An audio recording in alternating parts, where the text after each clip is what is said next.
El día de hoy queremos continuar con la serie que hemos estado tratando en la carta a los Efesios y estamos en el capítulo 5, así que le invito a que pueda abrir su Biblia en Efesios. Vamos a leer varios versículos, vamos a tratar un pasaje extenso desde el versículo 1 hasta el 21. Por lo general, cuando tenemos la cena del Señor, tomamos algo más de tiempo en el culto, así que damos gracias por su paciencia y que podamos estar atentos y gozarnos aún cuando damos un poquito más de tiempo para la reunión y adorar al Señor. Efesios capítulo 5, leemos desde el versículo 1, dice: Sed pues imitadores de Dios como hijos amados y andad en amor, así como también Cristo os amó y se dio a sí mismo por nosotros, ofrenda y sacrificio a Dios como fragante aroma.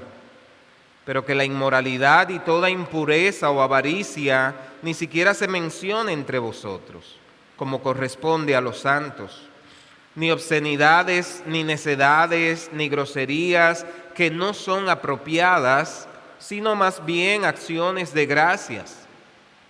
Porque con certeza sabéis esto, que ningún inmoral, impuro o avaro que es idólatra tiene herencia en el reino de Cristo y de Dios. Que nadie os engañe con palabras vanas, pues por causa de estas cosas la ira de Dios viene sobre los hijos de desobediencia. Por tanto, no seáis partícipes con ellos, porque antes erais tinieblas, pero ahora sois luz en el Señor. Andad como hijos de luz, porque el fruto de la luz consiste en toda bondad, justicia y verdad, examinando qué es lo que agrada al Señor.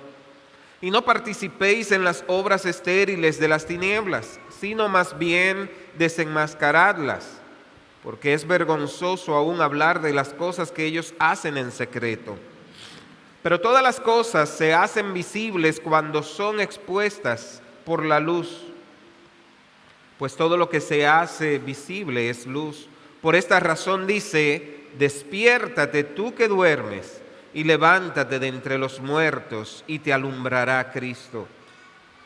Por tanto, tened cuidado como andáis, no como insensatos, sino como sabios, aprovechando bien el tiempo, porque los días son malos. Así pues, no seáis necios, sino entended cuál es la voluntad del Señor. Y no os embriaguéis con vino, en lo cual hay disolución, sino sed llenos del Espíritu, hablando entre vosotros con salmos, himnos y cantos espirituales, cantando y alabando con vuestro corazón al Señor, dando siempre gracias por todo, en el nombre de nuestro Señor Jesucristo, a Dios el Padre, sometiéndonos unos a otros en el temor de Cristo. Oh Señor, cuán rica, profunda, admirable es tu palabra, la cual nos instruye y nos equipa para poder obedecerte, para poder vivir como tú nos mandas. Por favor, háblanos esta mañana y concédenos poder ser pronto para poder poner en práctica tu palabra. Te lo pedimos en el nombre de Cristo Jesús. Amén. En 1980, la atleta cubana Rosy Ruiz ganó el maratón de Boston con la tercera mejor marca femenina de la historia. Y esta victoria sirvió para que Ruiz se convirtiera en una celebridad, ya que no solo había finalizado la prueba en apenas 4 minutos del récord del mundo, sino que ella había rebajado su marca en 25 minutos de lo que ella había obtenido 6 meses antes en el maratón de Nueva York. y esto la hizo ser una personalidad conocida. Sin embargo, esto también hizo que se empezara a pensar que había algo extraño con esta atleta totalmente desconocida. Y el primero en sospechar fue Bill Rogers, que había ganado la prueba masculina. A él le extrañó verla llegar a la rueda de prensa sin sudar y respirando con normalidad, mientras que él todavía sudaba y le costaba respirar tras correr 42 kilómetros. Y además, a ella ninguno de los participantes recordaba haber corrido junto con ella. Así que hubo que revisaron videos, fotos, para comprobar que ella había dejado de pasar por muchos puntos. Se descubrió que ella se unió en un punto de la carrera y cuando revisaron en Nueva York, se descubrió que había corrido en parte del maratón en el metro. Así que al final terminó totalmente descalificada. ¿Ves? Y desde entonces, la acción de recortar en el recorrido de un maratón se conoce como hacer un Rosy Ruiz.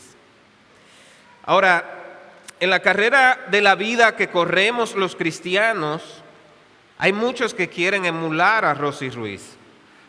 Piensan que pueden unirse al maratón que conduce hacia el cielo sin cumplir los estándares que ha puesto el organizador, que es Dios.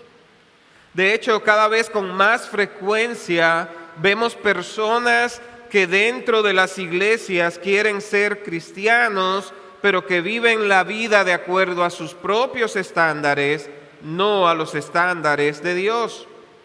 Pero al final simplemente quedarán descalificados de la carrera porque para llegar hasta el final es necesario correr legítimamente. Y el día de hoy lo que veremos es 4 grandes metas que establecen los estándares de la vida cristiana. Y el propósito es que comprendamos las altas demandas de vivir la vida conforme a los estándares de Dios. La idea es que cada uno de nosotros pueda evaluar su vida a la luz de lo que enseña este pasaje y que pueda hacer los cambios necesarios para ajustarse cada vez más a la nueva vida que hemos recibido en Cristo. Hay un refrán popular que dice: dime con quién andas y te diré quién eres.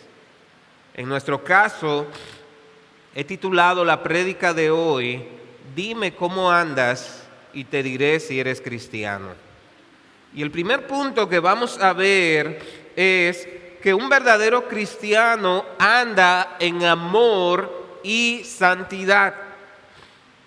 Continuando con el hilo de pensamiento que viene desarrollando en toda la carta, vemos que el apóstol sigue concretando la ética que corresponde al creyente, que como miembro de una nueva sociedad celestial y como parte del cuerpo de Cristo, tiene que corresponderse a la dignidad del llamamiento que ha recibido de parte de Dios.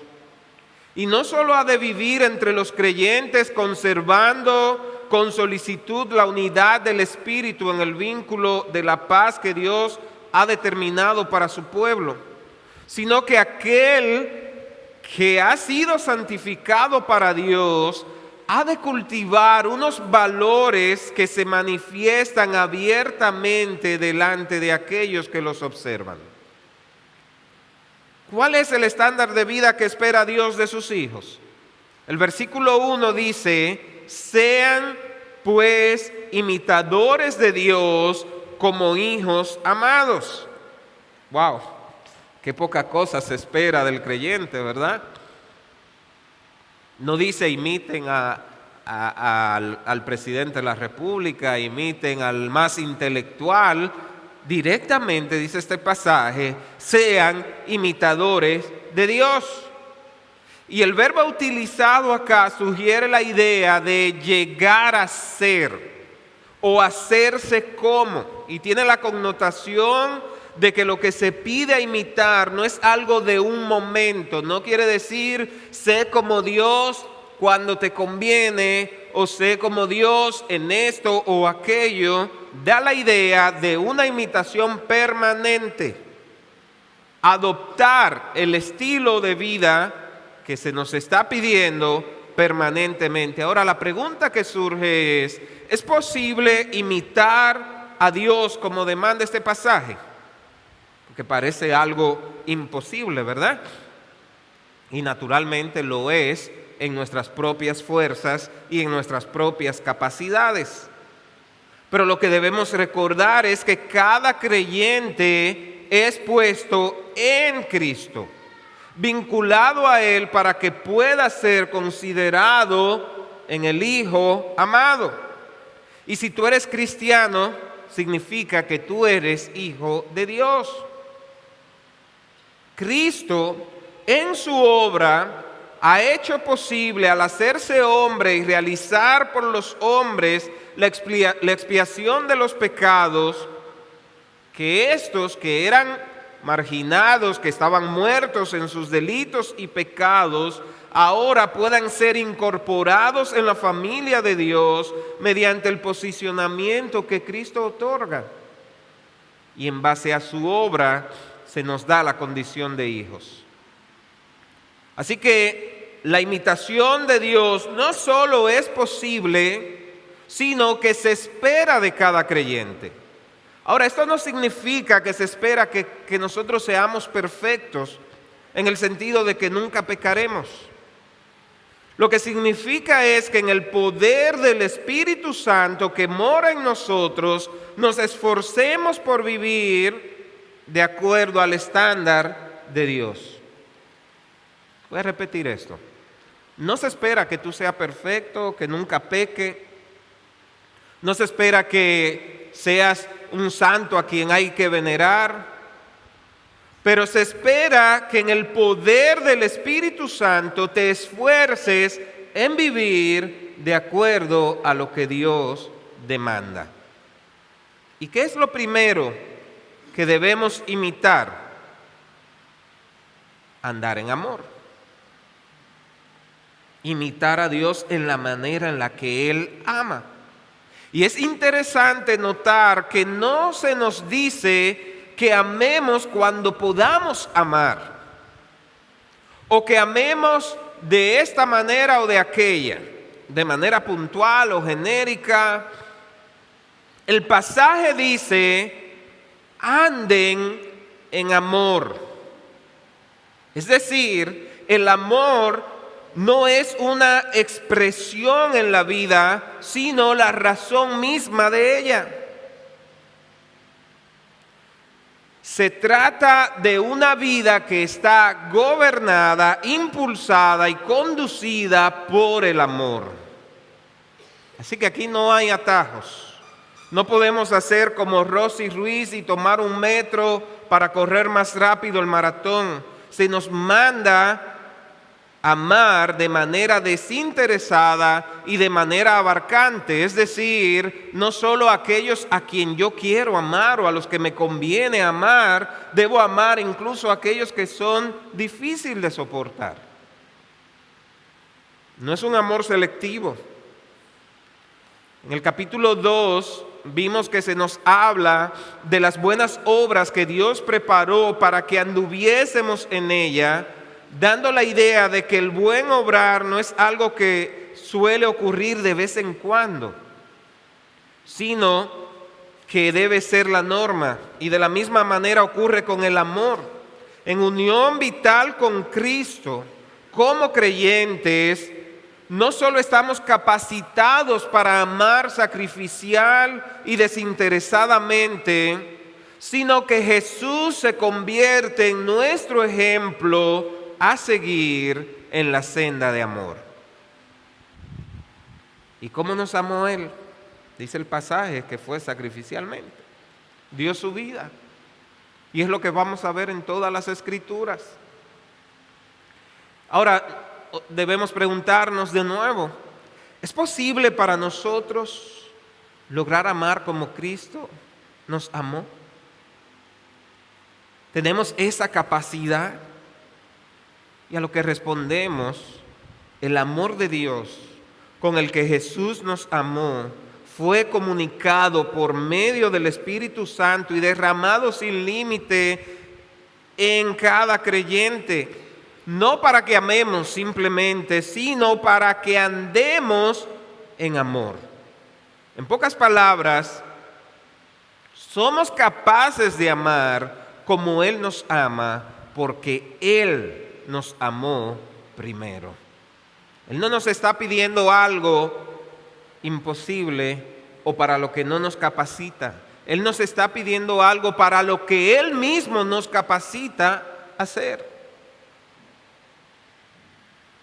Así que al mirar esta demanda de amor debemos preguntarnos, ¿estamos tratando de tomar atajos al amar solo cuando conviene? ¿Estamos dispuestos a amar sacrificial y desinteresadamente?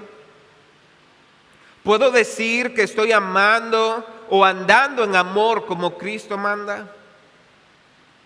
¿Me estoy esforzando en imitar a Dios o estoy siguiendo los patrones del mundo? No nos amemos solo en palabra, amémonos de corazón.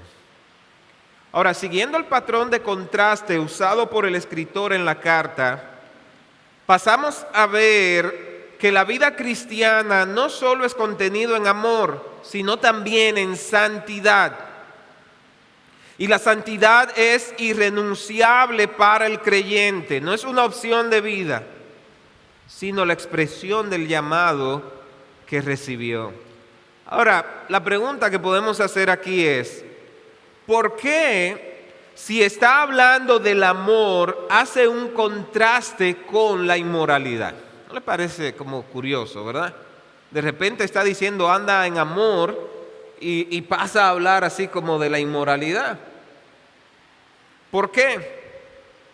Bueno, el amor cristiano debe ser como el de Cristo, de entrega sin esperar nada a cambio.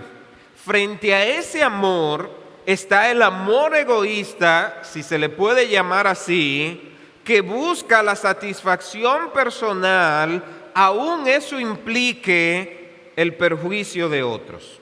Y la perversión en el terreno de la sexualidad era la forma natural de ética de la mayoría de los paganos de donde procedían los cristianos a quienes fue dirigida la carta. O sea, en esa época, en la ciudad de Éfeso, la inmoralidad era algo visto con toda naturalidad. Y los creyentes a los que Pablo les predicó y le mandó esta carta, estaban acostumbrados a verlo como algo normal. Y eso ocurre hoy en día, ¿verdad? El mundo promueve un estilo de vida licencioso en el que ve la sexualidad como un fin en sí mismo, como una fuente de empoderamiento y de expresión, donde se resalta la individualidad y donde si tú consigues lo que quieres, no importa cómo lo consigues. A los jóvenes se les anima a que exploren distintas opciones antes de decidir lo que desean ser. El matrimonio se ve hoy como algo obsoleto y esclavizante. Los hijos son vistos como un estorbo en lugar de una bendición. De ahí que muchas veces se ve el aborto como un derecho que puede ser usado tratando de acallar la conciencia. Definir lo que es una mujer se ha hecho imposible para muchos. La heterosexualidad se ve como una amenaza, porque cuando se empieza a resaltar el egoísmo, el individualismo, caemos en esta inmoralidad. Ahora debemos despertar, mis hermanos.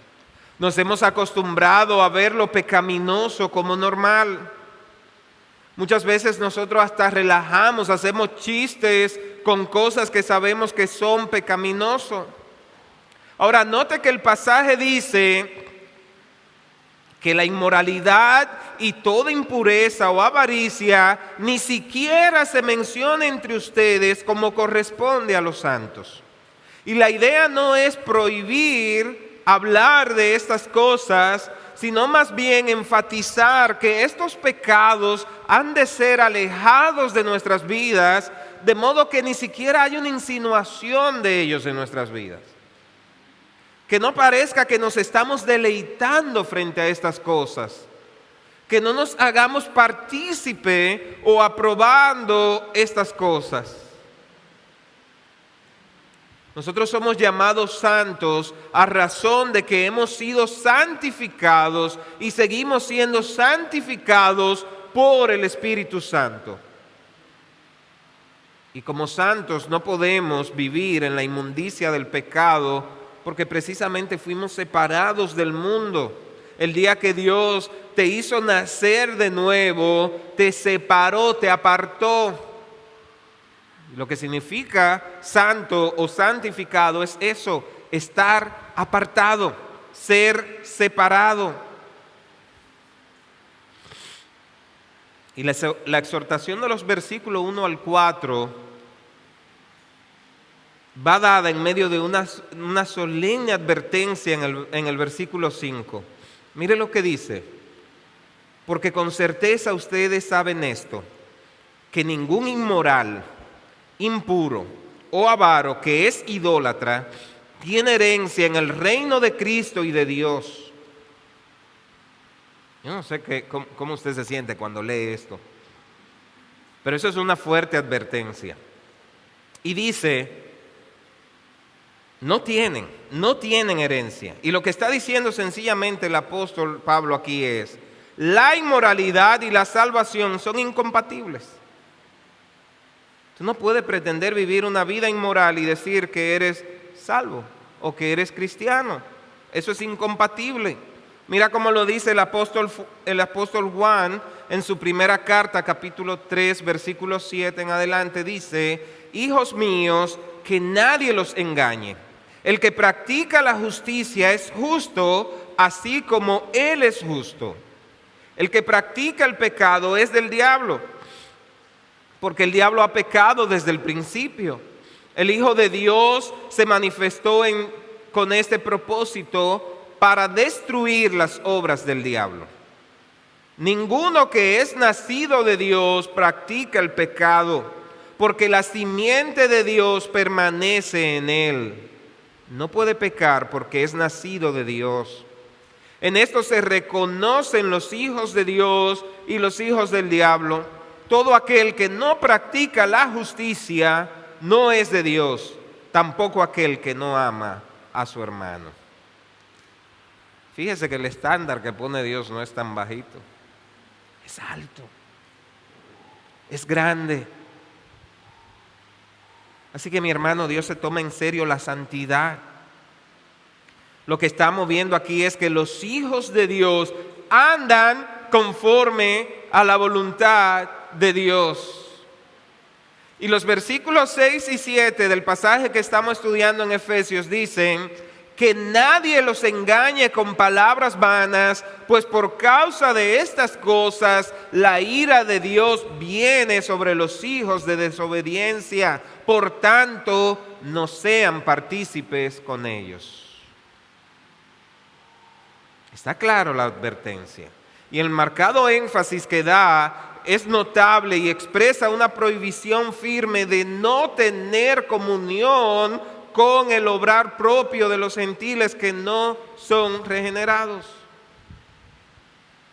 Eso no significa que no tengas amigos que no son cristianos. Eso no significa que rechace al que no es cristiano. Eso no significa que no te juntes con tu familiar que no es cristiano. Pero sí nos está advirtiendo, no comparta su vida pecaminosa. Ten cuidado. No te haga partícipe de eso. No lo celebre. No lo vea como normal. Cuando tengas chance, predícale. No solo con palabra, con tu testimonio, porque estas cosas traen el juicio de Dios. No podemos verlo como algo simple. Acabamos de ver que el verdadero cristiano está llamado a andar en amor y en santidad. Y en el siguiente párrafo, que abarca los versículos 7 al 14, vemos un nuevo aspecto que complementa el hilo de la exhortación. Y este es nuestro segundo punto. El verdadero cristiano anda en la luz. Así que aquí vemos que el creyente tiene una razón más para apartarse de las prácticas pecaminosas propias de los que no son creyentes. No se trata solo de que acarrea la ira de Dios, sino del cambio operado en los creyentes por la regeneración. La pecaminosidad es propia ¿de qué? De una vida que está en tinieblas. El que no ama a Dios, el que no tiene a Dios en su corazón, ve el pecado como algo normal. Usted hablarle de inmoralidad, de pecado, puede que algunos tengan valores y lo vean como algo no bueno. Pero el que no tiene a Dios en su corazón, el pecado no le va a molestar, porque ese es su ambiente. ¿Ve? Si usted saca a un cerdo de la pocilga porque usted cree que al cerdo le está molestando, lo está sacando de su ambiente. Hay cuento una historia de un hombre que quería demostrar que el cerdo estaba en el lodo porque lo enseñaron a estar en el lodo. Así que decidió criar a un cerdito desde chiquitito, limpio. Lo tenía aislado en un ambiente totalmente fuera de toda suciedad. La comida en un platito muy limpio, muy higiénico. Así que después de muchos años, ya el cerdo crecido en este ambiente, él quiso hacer el experimento. Y lo llevó a un lugar donde había mucho lodo, le puso la comida en un lugar aparte, limpio, a ver hacia dónde iba a correr el cerdo. ¿Qué usted cree que sucedió? Esa era su naturaleza. A revolcarse en el lodo. Eso pasa cuando estamos en una vida pecaminosa. Eso es lo que se ve natural. Sin embargo, lo que nos está diciendo es que ahora nosotros ya no somos tinieblas, sino que ahora somos luz. No es que se nos está cambiando el ambiente donde vivimos, se nos está cambiando la naturaleza de lo que somos. Ya no somos tiniebla. No dice que ahora los cristianos pertenecen a la luz, no dice que se hallan en la luz o que proceden de la luz. El pasaje afirma que los cristianos son luz. Y esto es así porque son luz en el Señor. La acción salvadora de Dios hace posible esta transformación. Porque Dios, dice 2 Corintios 4:6, que dijo: de las tinieblas resplandecerá la luz, es el que ha resplandecido en nuestros corazones para iluminación del conocimiento de la gloria de Dios en la faz de Jesucristo. Mis hermanos, quien permanece en comunión con Cristo, quien vive a la luz de Dios en Cristo en su propia vida, es luz a los demás. Y andar en luz significa brillar, es poder señalar el rumbo al que vive en tiniebla. Y el contraste está marcadamente establecido entre el antes y el ahora. En otro tiempo éramos tinieblas. Por tanto, vivíamos de una manera pecaminosa. pero ahora somos luz. Por tanto, andamos en la luz. Nuestro estilo de vida debe corresponderse con aquel que Él mismo es la luz. La primera carta a los Corintios, capítulo 6, versículos 9 al 11, dice: ¿o no saben que los injustos no heredarán el reino de Dios? No se dejen engañar, ni los inmorales, ni los idólatras, ni los adúlteros, ni los afeminados, ni los homosexuales, ni los ladrones, ni los avaros, ni los borrachos, ni los difamadores, ni los estafadores heredarán el reino de Dios.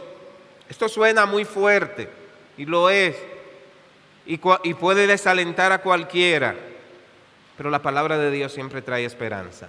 Mire lo que dice el versículo 11.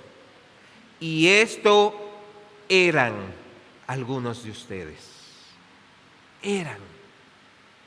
Pero mira cómo más dice: pero fueron lavados, pero fueron santificados, pero fueron justificados en el nombre del Señor Jesucristo y en el Espíritu de nuestro Dios.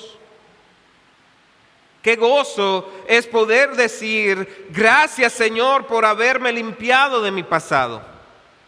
Probablemente muchos ya podemos decir: yo era. Y si todavía tú no puedes decir eso, si todavía tú vives una vida pecaminosa, Cristo transforma.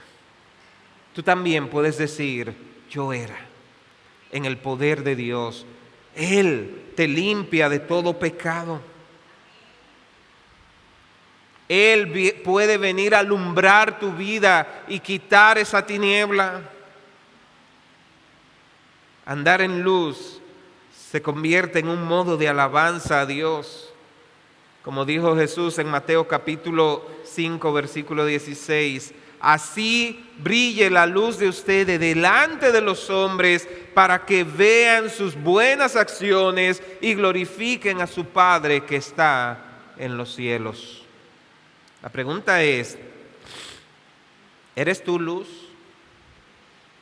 ¿Están siendo otros alumbrados con tu vida?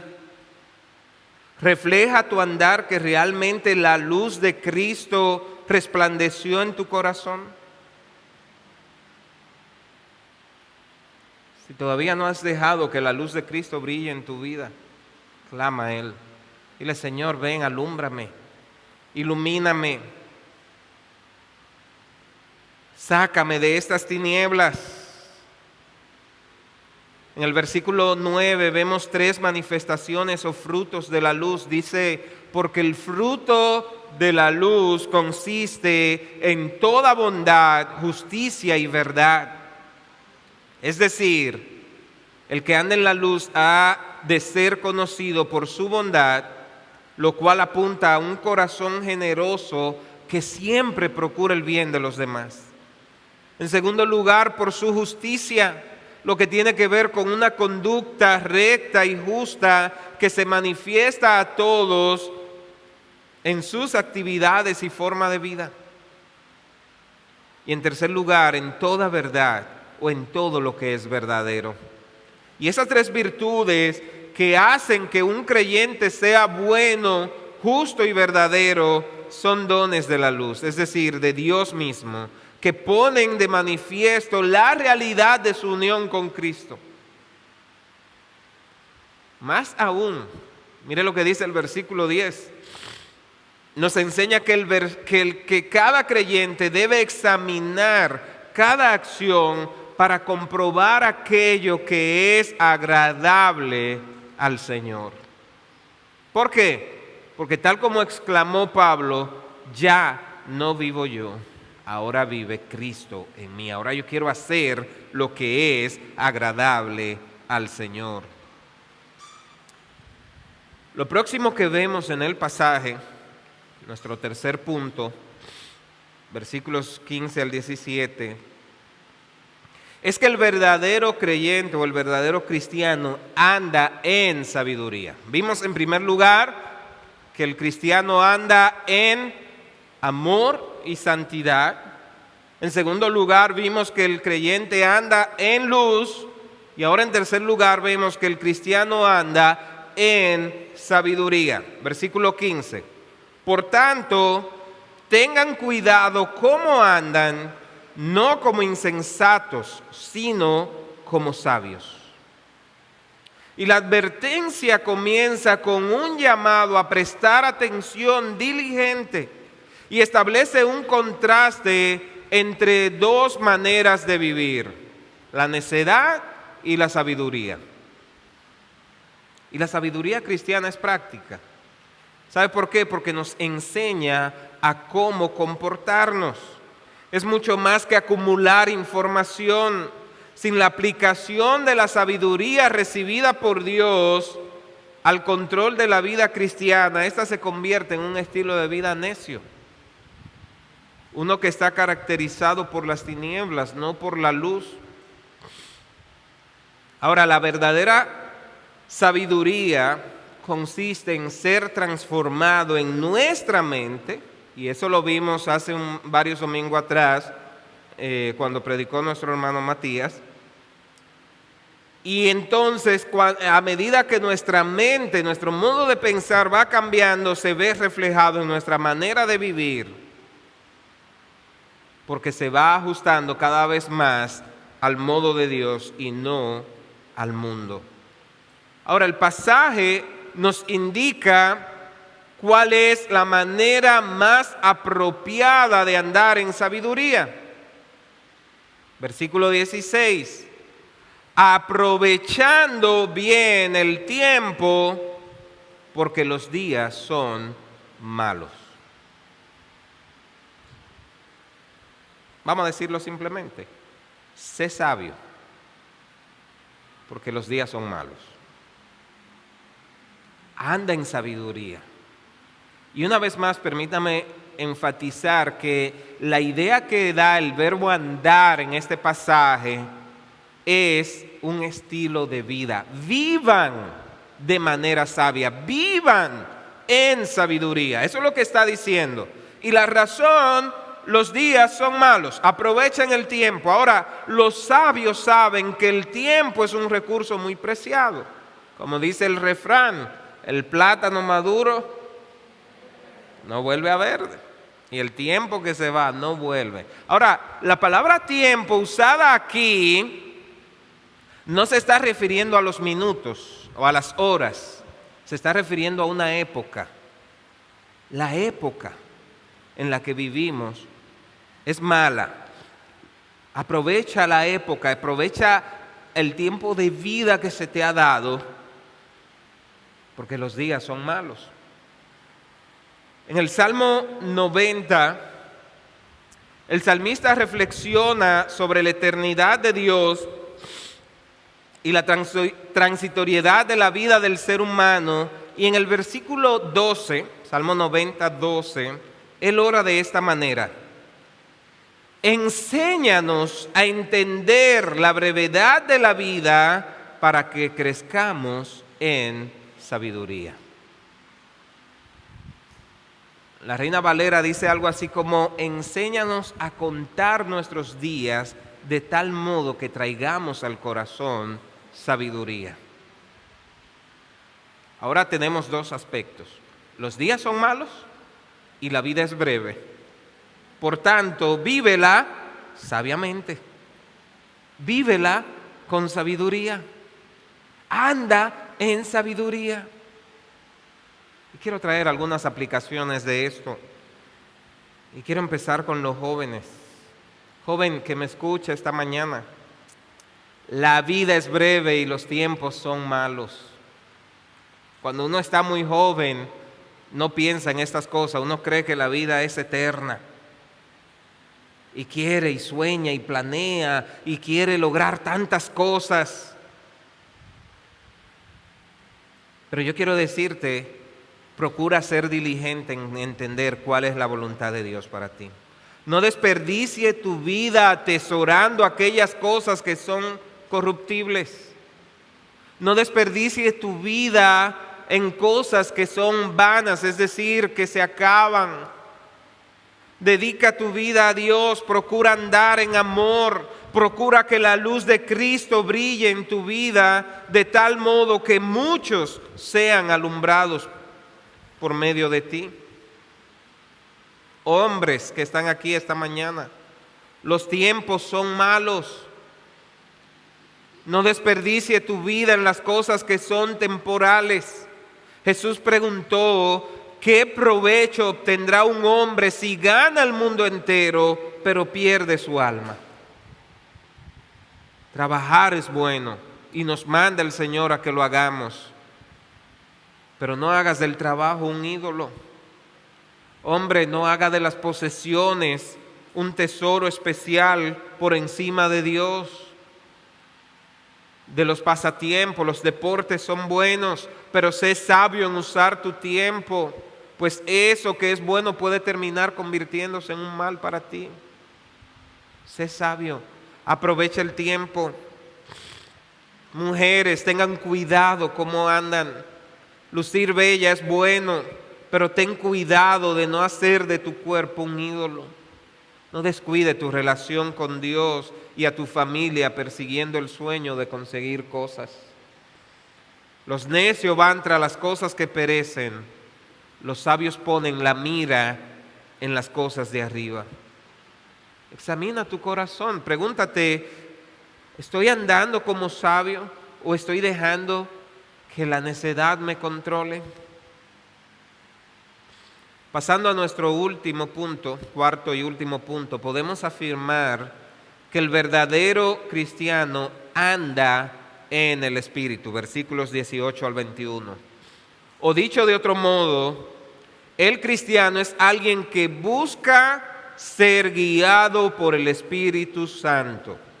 Y no voy a lograr alcanzar todo este punto porque esto sería una prédica entera, pero vamos a tratar brevemente de ver qué quiere decir esto. El versículo 18 dice: y no se embriaguen con vino, en lo cual hay disolución, sino sean llenos del Espíritu. ¿Y qué significa esto? ¿Cómo puede un creyente ser lleno del Espíritu? ¿Cuáles son las evidencias de que realmente está lleno? Y para responder, primero permítame decir esto: si eres un cristiano, el Espíritu Santo vive en ti. Y es bueno que estemos claros en esto. Romanos 8:9 dice: si alguien no tiene el Espíritu de Cristo, el tal no es de él. Poniéndolo de la otra manera, el que es de Cristo tiene el Espíritu de Cristo. Si eres un cristiano, tienes el Espíritu Santo. El Espíritu Santo mora en todos los cristianos y no viene a nosotros por parte, sino de manera completa. Cuando una persona viene de visita a tu casa, no manda la mano a visitarte o no manda el pie a visitarte, va completa a visitarte. Y así mismo el Espíritu Santo, Él no te manda una partecita. Él viene a morar en ti con toda su capacidad. No es que al convertirnos se nos da un poco del Espíritu y luego, si cumplimos ciertas condiciones, se nos da más y más hasta que finalmente seamos llenos. No, eso no es lo que enseña la palabra. Como bien señala el pastor Sugel Michelena, algunas personas tienen el Espíritu Santo, todos los cristianos, y algunas personas no tienen el Espíritu Santo, todos los que no son cristianos. ¿Se entendió? Es así. Todos tenemos, si eres hijo de Dios, tiene al Espíritu Santo morando en ti. Primera a los Corintios 12 y 13 dice que todos hemos sido bautizados en un mismo Espíritu.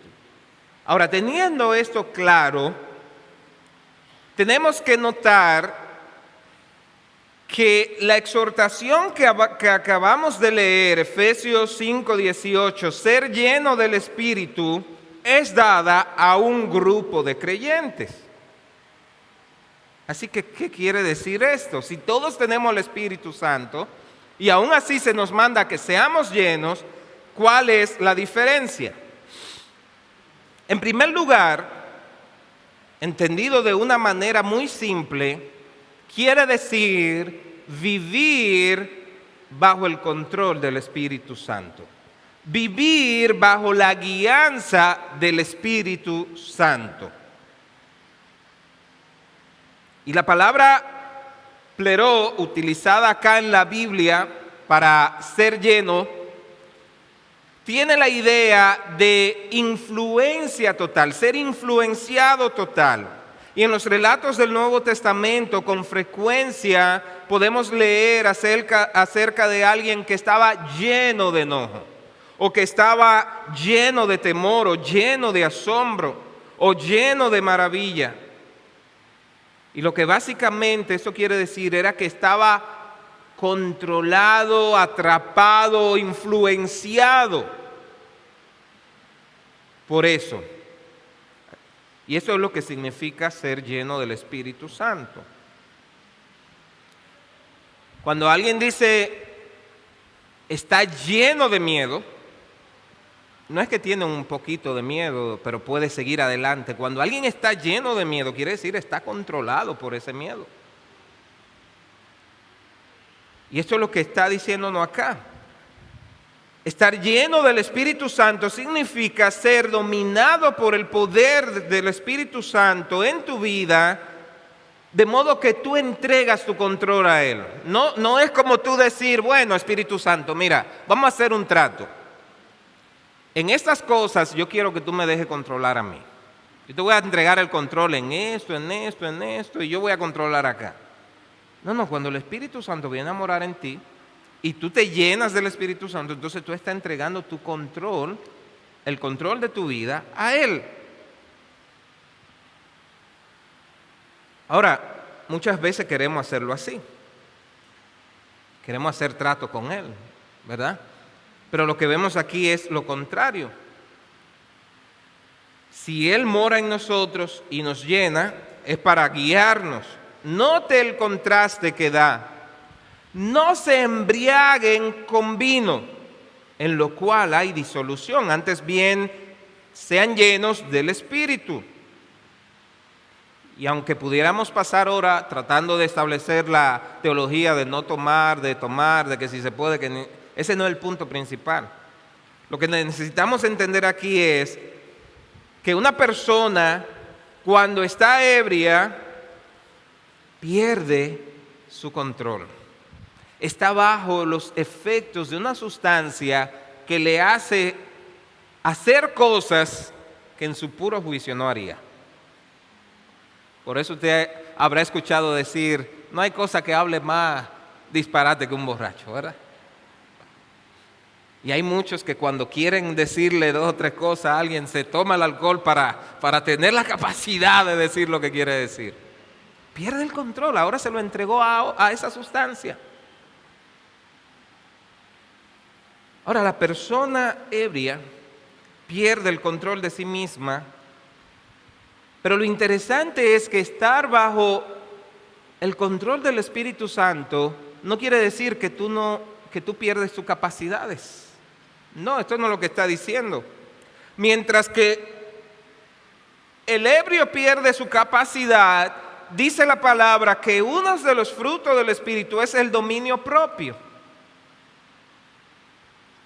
Controlarte. Dice Pablo en Gálatas 5, 22 al 23, que el fruto del Espíritu es amor, gozo, paz, paciencia, benignidad, templanza.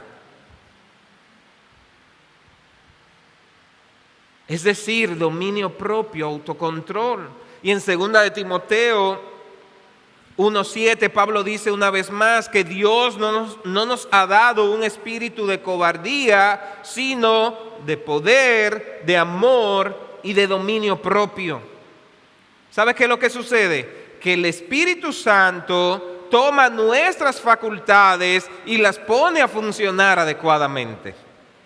Contrario a lo que hace el alcohol, que te hace despitar, te hace perder el control, el Espíritu Santo viene y todas tus facultades que estaban descontroladas, Él ahora te ayuda a ponerla en control. Como bien señala John Stott, si el alcohol excesivo deshumaniza, transformando a un ser humano en una bestia, la plenitud del Espíritu humaniza porque nos hace como Cristo. Así como el alcohol es un sedante, el Espíritu en nosotros opera como un estimulante. Y los que son aquí del área de medicina saben lo que esto significa. El alcohol deprime todo tu sentido. Pero si fuéramos a hablar del Espíritu Santo en esos términos, tendría que ser un estimulante. Estimula nuestra mente, estimula nuestro corazón, estimula nuestra voluntad para hacer aquello que agrada al Señor. Ser lleno del Espíritu Santo es permitir que Él nos estimule en el amor de Dios, que nos estimule en la obediencia, en la adoración, en el servicio. Por eso en la Biblia se conecta la plenitud del Espíritu con rasgos piadosos de carácter. Cuando hablamos de estar lleno del Espíritu Santo, no estamos hablando de un momento de arrebato donde tú tienes una experiencia subliminal y un momento que se acaba. Se está hablando del Señor guiándote, controlándote, ayudándote a vivir de la manera que Él nos manda. Y eso se va a hacer evidente a través de una vida piadosa. ¿Cuáles son los resultados que cosechamos en nuestras vidas si somos llenos? Bueno, podemos mencionar el gozo, la gratitud, una comunión edificante, sumisión mutua. Esto es lo que produce en el creyente la llenura del Espíritu. Mis hermanos, es imposible vivir la vida cristiana abundante que Cristo ofrece sin ser llenos del Espíritu.